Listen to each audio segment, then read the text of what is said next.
Good morning students. Welcome to IITM International Public School. Students, previous class में हम लोगों ने साउंड में ट्रांसवर्स वेव के बारे में और वेव के बारे में हम लोगों ने स्टडी कर लिया है। आज हम लोग लॉन्गिट्यूडनल को स्टडी करने वाले हैं। लॉन्गिट्यूडनल स्टडी करने से पहले हम लोग पहले थोड़ा सा ट्रांसवर्स वेव के बारे में रिकॉल कर लेते हैं। ट्रांसवर्स वेव में मीडियम के पार्टिकल वेव के प्रोपागेशन के परपेंडिकुलर डायरेक्शन में वाइब्रेट करते हैं। लॉन्गिट्यूडनल वेव में particles of medium vibrate back and forward in the same direction.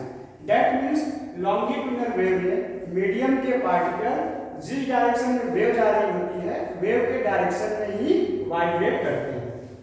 For example यहाँ पे हमने एक स्प्रिंग लिया है। स्प्रिंग के एक एंड को हमने यहाँ पे क्या किया है, हिंज कर दिया है, ज्वाइन कर दिया है एंड सेकेंड एंड यहाँ पे है।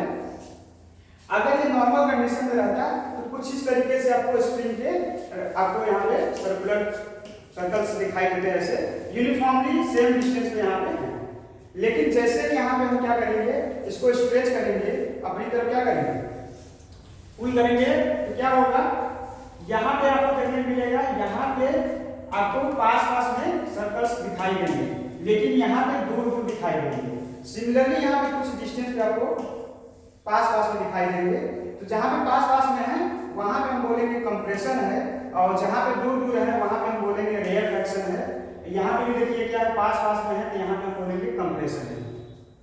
इस तरीके से जब हम इसको क्या करेंगे, पुश एंड पुल करेंगे, इस तरीके से आपको कंप्रेशन और रेयरफैक्शन दिखाई देगा। दैट मींस इसमें देखिए हमने इसको क्या किया, अगर हमने पुल किया तो मीडियम के पार्टिकल्स देखिए सेम डायरेक्शन में, मतलब कि जिधर हमने पुल किया तो इसके डायरेक्शन में अप एंड डाउन में मोशन मीडियम के पार्टिकल नहीं करते हैं। लेकिन अगर इसी स्प्रिंग को अगर हम ऐसे क्या करेंगे, मोशन कराएंगे, तो मीडियम के particle up and down motion करने लगेंगे, तो वहां पे आपको ट्रांसवर्स नेचर देखने को मिलेगा, क्योंकि वेव आगे जाएगी, मतलब कि स्प्रिंग में डिस्टर्बेंस आपको आगे देखने को मिलेगा, क्योंकि हम डिस्टर्बेंस यहाँ पे इस एंड पे दे रहे हैं, लेकिन डिस्टर्बेंस आगे यानी कि फॉरवर्ड डायरेक्शन में मोशन करेगा, लेकिन जो स्प्रिंग होंगे, स्प्रिंग के particles up and down about mean position के मोशन करेंगे, इसलिए वहां पे ट्रांसवर्स वेव हो जाएगा। लेकिन हम क्या कर रहे हैं, अगर अपने डायरेक्शन में पुश एंड पुल कर रहे हैं, यहाँ पे आपको लॉन्गिट्यूडनल वेव देखने को मिलेगा। सेम वे में लॉन्गिट्यूडनल वेव का एग्जांपल में साउंड वेव क्या होती है, लॉन्गिट्यूडनल वेव होती है। क्लियर है स्टूडेंट्स? सो स्टूडेंट्स, अब हम लोग वेव से रिलेटेड कुछ टर्म को स्टडी करने वाले हैं। फर्स्ट टर्म है एम्पलीट्यूड। एम्पलीट्यूड क्या होता है? जैसे यहाँ पे हमने एक ट्रांसवर्स वेव को बनाया हुआ है, तो ट्रांसवर्स वेव देखिए इस तरीके से क्या है, आपको वेव आपको दिखाई दे रहा है। तो यहाँ पे इस पॉइंट पे क्या है, क्रेस्ट बन रहा है, और ये पॉइंट यहाँ इस पॉइंट से यहाँ का पार्टिकल मैक्सिमम डिस्टेंस हो रहा है, मतलब यहाँ से मैक्सिमम डिस्टेंस इसी पार्टिकल का है मीन पोजीशन से। अगर इस पार्टिकल का पोजीशन देखेंगे यहाँ इस मीन पोजीशन से, ये डायरेक्शन ऑफ क्या है, वेव इस डायरेक्शन में प्रोपेगेट कर रही है। तो ये पार्टिकल जो है, यहाँ का पार्टिकल ये मीन पोजीशन से कितना डिस्प्लेस हुआ है, देखेंगे कि यहाँ से इसकी डिस्टेंस नहीं आएगी, लेकिन इसकी डिस्टेंस देखिए, दोनों की डिस्टेंस इस लाइन से क्या है, इस पॉइंट का डिस्टेंस इस लाइन से ज्यादा है compare to this. That means हम कह सकते हैं यही एक पार्टिकल है जिसका मैक्सिमम डिस्प्लेसमेंट हुआ है इस लाइन के, यानी कि आप कह सकते हैं वेव से मैक्सिमम डिस्प्लेसमेंट इस पार्टिकल का होता है। जो मैक्सिमम डिस्प्लेसमेंट होता है पार्टिकल का अबाउट मीन पोजीशन, उसी को हम बोलते हैं एम्पलीट्यूड। यहाँ पे ऊपर डायरेक्शन में हमने दिखाया है, यहाँ पे positive A, that means amplitude को हमने ए से रिप्रेजेंट किया है। यहाँ पे डाउनवर्ड डायरेक्शन में माइनस से दिखाया है। डाउनवर्ड डायरेक्शन माइनस से दिखाने का मतलब ये है कि मीन पोजीशन से कहाँ, नीचे की तरफ पार्टिकल गया है। तो हम एम्पलीट्यूड को maximum displacement of particles about mean position is known as amplitude of the wave, ऐसे डिफाइन कर सकते हैं। एंड ये क्या डिस्प्लेसमेंट है, दैट मीन डिस्टेंस है, तो इसकी हमको एसआई यूनिट क्या हो जाएगी, मीटर हो जाएगी। एंड मीटर को हम कैसे रिप्रेजेंट करते हैं, स्मॉल में एम से रिप्रेजेंट करते हैं। नेक्स्ट पॉइंट है वेवलेंथ। वेवलेंथ क्या होती है? Length of one complete wave. एक कंप्लीट वेव की जो लेंथ होगी उसी को हम वेवलेंथ बोलेंगे। यहाँ पे देखिए, जैसे मान लीजिए यहाँ एक वेव आपको यहाँ पे हमने एक ट्रांसवर्स वेव बनाया है। यहाँ से देखिए वेव ऊपर गई है, फिर यहाँ पे नीचे गई है। यहाँ तक आने में एक कंप्लीट वेव हुआ है। दैट मीन्स इतना जो डिस्टेंस होगा इसी को हम बोलेंगे वेवलेंथ। या सिंपल लैंग्वेज में इसको बोल दिया जाता है सक्सेसिव क्रेस्ट के बीच की जो डिस्टेंस होती है उसको हम वेवलेंथ बोलते हैं। जैसे यहाँ पे एक क्रेस्ट है, यहाँ पे एक क्रेस्ट है, दोनों पास के जो नियरेस्ट क्रेस्ट होंगे उनके बीच की जो डिस्टेंस होगी उसको हम वेवलेंथ बोलेंगे। सिमिलरली जो नियरली या सक्सेसिव कह लीजिए, जो सक्सेसिव ट्रफ होंगे उनके बीच की जो डिस्टेंस होगी उसको हम वेवलेंथ बोलेंगे। ये रहा ट्रांसवर्स वेवलेंथ। इसी तरीके से आप लॉन्गिट्यूडिनल वेव में टू सक्सेसिव कंप्रेशन के बीच की जो डिस्टेंस होगी उसको हम वेवलेंथ बोलेंगे, एंड टू सक्सेसिव रेयरफैक्शन जो होगा उसके बीच की जो लेंथ होगी उसको हम बोलेंगे वेवलेंथ। क्लियर है स्टूडेंट्स? वेवलेंथ यहाँ पे देखिए लेंथ आ रहा है, दैट मींस इसके लिए SI यूनिट क्या हो जाएगी? मीटर हो जाएगी। एंड वेवलेंथ को हम किससे रिप्रेजेंट करते हैं? लैम्डा। लैम्डा से रिप्रेजेंट करते हैं, ये ग्रीक लेटर है। क्लियर है स्टूडेंट्स? आप लोगों का होमवर्क है, ये जो अभी आप लोगों को टॉपिक पढ़ाए गए हैं इनको कॉपी में नीट एंड क्लीन वे में लिख लेना है, और आप लोगों को जो लॉन्गिट्यूडिनल एंड ट्रांसवर्स में पढ़ाया गया है उससे रिलेटेड एग्जांपल्स आप लोगों को फाइंड आउट करके कॉपी में नोट डाउन कर लेना है। Thank you class. Good morning class, welcome to IIM International Public School. Class, yesterday we started a chapter working of institution. Class कल हम लोगों ने वर्किंग ऑफ इंस्टीट्यूशन का एक ओवरव्यू इंट्रोडक्टरी क्लास दिया था, जिसमें हमें जाना था कि कैसे इंस्टीट्यूशन वर्क करते हैं, क्या इनका ऑब्जेक्टिव होता है, इंस्टीट्यूशन क्यों बनाए गए हैं। आज टुडे हम और डिटेल में जाएंगे और डिटेल में जानेंगे कि आखिर इंस्टीट्यूशन का क्या रोल है हमारे डेमोक्रेसी को स्ट्रेंथन करने में। तो जो सबसे पहला आप यहाँ पे हेडिंग देख रहे हैं, how is a major policy decision taken. क्योंकि कल मैंने आपको एक बात बताई थी कि जो इंस्टीट्यूशन है वो बनाए ही इसलिए गए हैं कि जो हमारे इलेक्टेड रूलर्स हैं वो डिसीजन ले सकें स्मूथली और उसको एग्जीक्यूट करवा सकें। तो अब ये जो मेजर पॉलिसी डिसीजन होते हैं वो कैसे लिए जाते हैं ये आपको सीखना है, क्योंकि हो सकता है कल को आप में से कुछ लोग पॉलिसी मेकिंग में अपना इंपॉर्टेंट रोल प्ले करें और वहां तक पहुंचे जहां पर आपको ये अपॉर्चुनिटी मिले कि आप भी पॉलिसी डिसीजन ले पाए। तो कैसे आप वो डिसीजन लेंगे, किन किन पैरामीटर्स को आप देखेंगे, आइए यहाँ पे देखते हैं। तो देखिए यहाँ पर एग्जांपल के थ्रू कई सारे एग्जांपल है, एक एग्जांपल मैंने यहाँ लिया है जिसके थ्रू आपको ये सारी चीजें समझानी है। तो पहला जो हमारा है वो है गवर्नमेंट ऑर्डर। अब देखिए आप गवर्नमेंट ऑर्डर, तो गवर्नमेंट ऑर्डर कौन जारी करेगा? तो गवर्नमेंट ही करेगी सिंपली, ठीक है। तो बात हो रही है 13 अगस्त 1990 की, ठीक है। इस दौरान क्या हुआ, एक गवर्नमेंट ऑर्डर जारी किया गया। सिंपली गवर्नमेंट ऑर्डर को यहाँ पर इस नाम से लिखा गया ऑफिस मेमोरेंडम, ठीक है ना, क्योंकि ये 1 पेज का ही ऑर्डर था, बहुत डिटेल ऑर्डर नहीं था, 1 पेज का ऑर्डर था, इसको ऑफिस मेमोरेंडम के नाम से भी जानते हैं। जिसमें साइन किसका हुआ था? हालांकि ये बात बहुत इंपॉर्टेंट की नहीं है, बट आप देखिए कि ज्वाइंट सेक्रेटरी, कोई भी डिपार्टमेंट होता है, गवर्नमेंट ऑफ इंडिया हो या चाहे गवर्नमेंट ऑफ स्टेट हो, तो उसका जो डिपार्टमेंट होता है उसका जो सबसे हेड होता है, टॉप पे तो मिनिस्टर ही होता है, लेकिन जो एडमिनिस्ट्रेटिव हेड होता है वो ज्वाइंट सेक्रेटरी होता है। तो ऑफिस मेमोरेंडम के किसके साइन है? हिसाब से ज्वाइंट सेक्रेटरी। अब जो सबसे इंपॉर्टेंट है वो क्या है बात कि इस ऑफिस मेमोरेंडम में क्या चीज लिखी हुई, क्यों? क्योंकि आप देखें कि आजादी कब मिली हमें? 15 अगस्त 1947, तब से न जाने कितने गवर्नमेंट ऑर्डर जारी किए गए होंगे। तो मैंने केवल इस ऑर्डर को ही क्यों मेंशन किया, या एनसीईआरटी के बुक में केवल इस ऑर्डर को या इस मेमोरेंडम को ही क्यों मेंशन किया गया? उसका रीजन है कि जैसे ही ये ऑफिस मेमोरेंडम जारी किया गया तुरंत कंट्रोवर्सी स्टार्ट हो गई, और ये कंट्रोवर्सी बहुत ज्यादा थी, बहुत बड़ी थी। तो कंट्रोवर्सी क्यों स्टार्ट हुई वो भी हम जानेंगे। पहले तो ये समझ लेते हैं कि आखिर इस ऑफिस मेमोरेंडम में लिखा क्या था। तो देखिए यहाँ पर ये चीजें मैंने मेंशन कर दी है, केवल जो इंपॉर्टेंट लाइन है वो मेंशन की है, एक बार पढ़ लेते हैं। इस ऑफिस मेमोरेंडम में क्या लिखा है? 27% of the vacancies in civil post and services under the government of India, GOI का मतलब है government of India, are reserved for the SEBC। किया है उसको हम अच्छे समझते हैं। पहले इसको एक बार आप अच्छे से देख लीजिए कि यहाँ पर बोला जा रहा है कि जो गवर्नमेंट ऑफ इंडिया यानी जो भारत सरकार जॉब्स अपॉर्चुनिटी क्रिएट करती है, उसमें जो 27% वैकेंसी है वो वैकेंसी किससे फिल की जाएगी? एससीबीसी से फिल की जाएगी, यानी उनके लिए रिजर्व कर दी जाएगी। इसका मतलब इस 27% ऑफ वैकेंसीज में और कोई भी कंपीट नहीं कर पाएगा।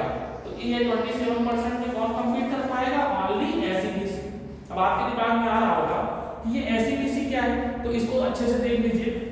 यहाँ पे देखिए एससीबीसी का अगर फुल फॉर्म बात करें तो सिंपली इसका फुल फॉर्म है socially and educationally backward classes. ठीक है, तो आप यहाँ पे देख सकते हैं कि अगर हम सिंपली एक लाइनर में इसको एक्सप्लेन करना चाहें तो हम कह सकते हैं persons who belong to caste that are considered backward.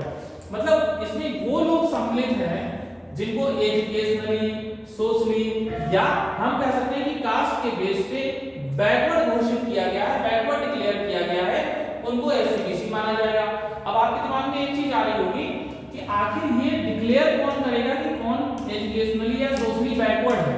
तो देखिए ये काम होता है गवर्नमेंट का। किसका काम होता है? गवर्नमेंट ऑफ इंडिया का, जो मैंने यहाँ पे लिखा है। ठीक है, तो ये गवर्नमेंट ऑफ इंडिया का रिस्पांसिबिलिटी है कि वो क्या करती है? सर्वे कराती है, उनकी स्थिति को जानती है, सिचुएशन, और उसके आधार पर वो डिसाइड करती है कि कौन सी कास्ट, कौन सी community socially and educationally backward classes के अंदर आएगी या कौन सी नहीं आएगी। अब देखिए कंट्रोवर्सी क्यों हुई इतनी ज्यादा, इसको आप मैंने नोट में यहाँ बहुत अच्छे से समझा दिया, आप एक बार देख लीजिए। यहाँ पे देखिए क्या लिखा है कि इस ऑफिस मेमोरेंडम के आने से पहले की सिचुएशन क्या थी? तो इससे पहले की सिचुएशन ये थी कि आपको रिजर्वेशन मिला था कॉन्स्टिट्यूशन में शेड्यूल कास्ट के लिए और शेड्यूल ट्राइब्स के लिए। यहाँ पर एक चीज ध्यान दीजिएगा, देखिए यहाँ पे शेड्यूल की स्पेलिंग करेक्ट कर लीजिएगा, SCH। ठीक है, तो इसको आप करेक्ट कर लीजिएगा। तो पहले जो आपकी प्रीवियस सिचुएशन थी वहां पे आप देखिए शेड्यूल कास्ट के लिए और शेड्यूल ट्राइब के लिए शॉर्टकट में अगर आप देखें तो इन्हें SC बोला जाता है और इन्हें ST बोला जाता है। तो पहले जो रिजर्वेशन था वो केवल किसके लिए था? SC के लिए था और ST के लिए था, यानी दो ग्रुप्स के लिए था। But after this office memorandum, इस ऑफिस मेमोरेंडम आने के बाद जो नई सिचुएशन क्रिएट हुई वो क्या क्रिएट हुई कि अब रिजर्वेशन 3 ग्रुप्स को मिलने लग गया। एक SC, ST, ये तो पहले से थे, एक नया इंट्रोड्यूस हो गया दैट इज SEBC। ठीक है, आज के फॉर्म में आप इसको OBC भी बोलते हैं, केवल BC भी बोल सकते हैं। ठीक है, सेम ही है कैटेगरी।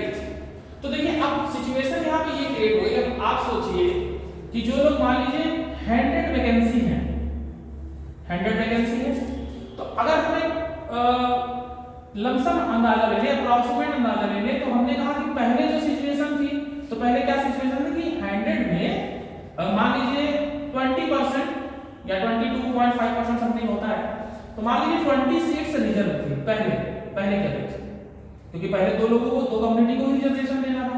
नई सिचुएशन में क्या हो गई? 27 और ऐड कर देना है, मतलब 20 पहले है, 27 और ऐड कर दिया, इसका मतलब 47 सीट को हमने क्या कर दिया? रिजर्व कर दिया। तो अब पहले अगर आप 80 सीट्स के लिए आपके पास 80 सीट्स थी जिस पे आप फाइट कर सकते थे, तो उसमें 27 और कम हो गई, यानी कंपटीशन क्या हो गया? और बढ़ गया। तो इस रीजन की वजह से क्या हुआ? इस रीजन की वजह से बहुत ज्यादा कंट्रोवर्सी स्टार्ट हो गई, बहुत ज्यादा कंट्रोवर्सी हो गई, तो गवर्नमेंट को काफी परेशानी हुई। ठीक है, अब इसके बाद किस तरीके से चीजें मैनेज हुई वो हम नेक्स्ट क्लास में डिस्कस करेंगे। ओके स्टूडेंट्स, तो आज की क्लास में आपको होमवर्क नोट कर लेना है। ये जितनी चीजें यहाँ पर मैंने आपको डायग्राम के माध्यम से बताया है, इसको आपको इजीली नोट कर लेना है अपने कॉपी में। ठीक है, और इसके अलावा आपको इसकी हिस्ट्री थोड़ी सी खंगालनी है, इसकी हिस्ट्री थोड़ी सी आपको पढ़नी है, जिससे कि आपका नॉलेज और बेटर हो सके। तो होमवर्क में क्या है, पहले इसको आपको नोट डाउन करना है और देन आपको हिस्ट्री चेक करनी है किसकी? OBC, इस ग्रुप की हिस्ट्री। ठीक है ना, OBC में भी मैं आपको बता दूं आपको क्या चेक करना। OBC में दो कैटेगरी होती है। ठीक है, एक होता है क्रीमी लेयर, एक होता है नॉन क्रीमी लेयर। तो आपको ये पता करना है कि क्रीमी लेयर क्या होता है और नॉन क्रीमी लेयर क्या होता है, ठीक है। Okay class, thank you very much.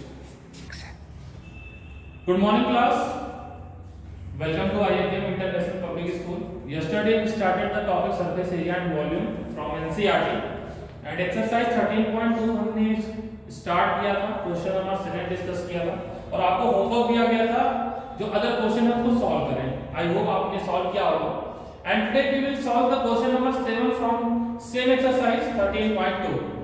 First read the question. What is the question? Question is the inner diameter of a circular well is 3.5 meter.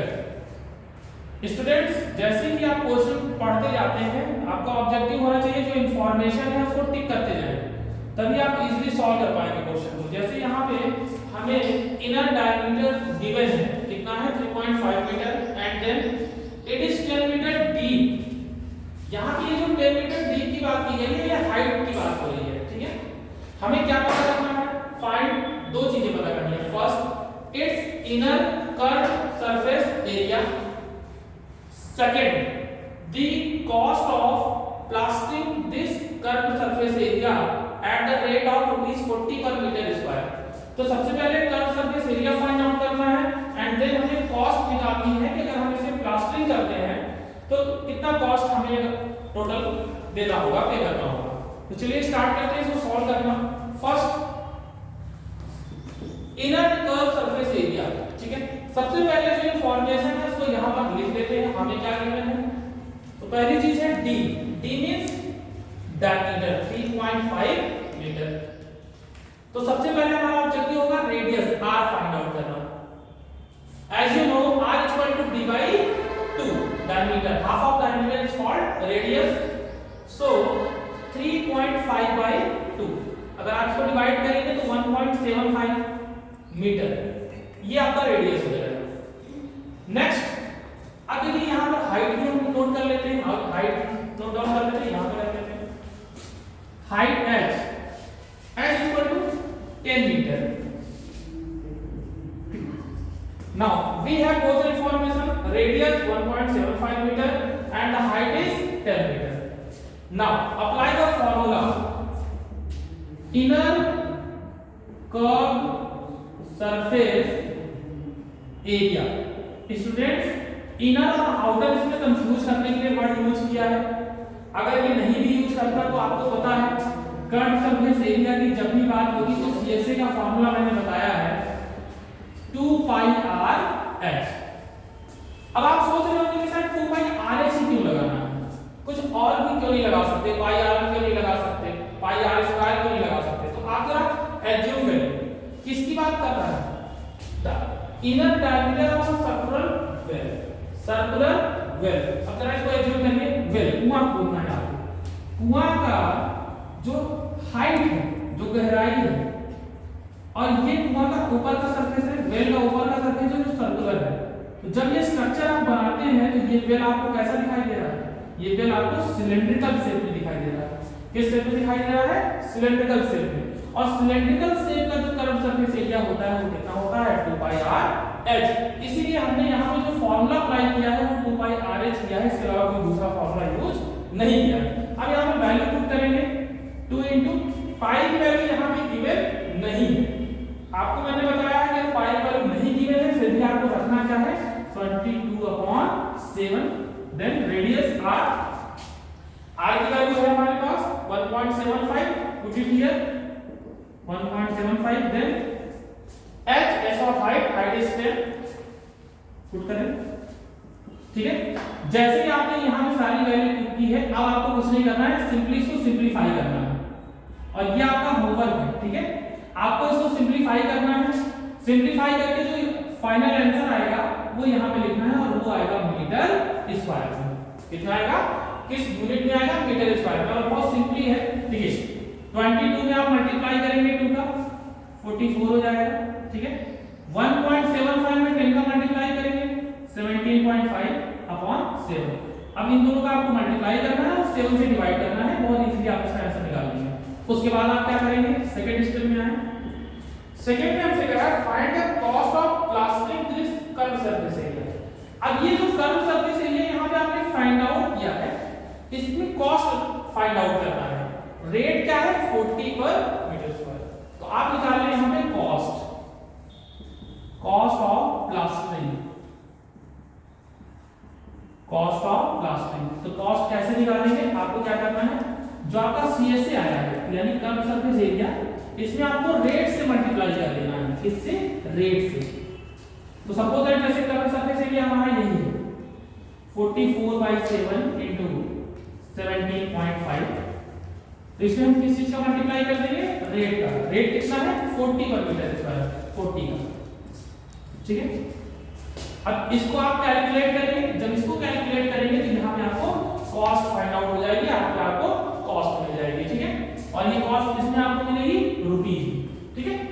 तो यहाँ पर आपका ये होमवर्क भी है, यहाँ पे फाइनल आपको CSA पता करना है और यहाँ पे फाइनल आपको कॉस्ट पता करना है, और ये दोनों आंसर आपको कमेंट बॉक्स में देना है। सबका मैं चेक करूंगा किसने किसने आंसर किया है, ठीक है। तो सबको कमेंट बॉक्स में इसका आंसर पिन करना है। उसके बाद आपका जो होमवर्क है वो है आपको एक्सरसाइज 13.2 कंप्लीट करनी है NCERT से। जिसके पास NCERT की बुक है वो NCERT की बुक से कर लेगा, जिसके पास NCERT की बुक नहीं है नेट से भी आप फाइंड आउट कर सकते हैं, बुक्स अवेलेबल है इसमें। अगर वो भी एक्सेस नहीं है तो जो आपके पास RS अग्रवाल की बुक है, जो आपके पास RS अग्रवाल की बुक है, उसमें आप देखिए एग्जांपल सेक्शन में, क्वेश्चन सेक्शन में आपको NCERT के क्वेश्चन मिल जाएंगे, ठीक है। तो ये काम जरूर कर लेना है। Thank you class.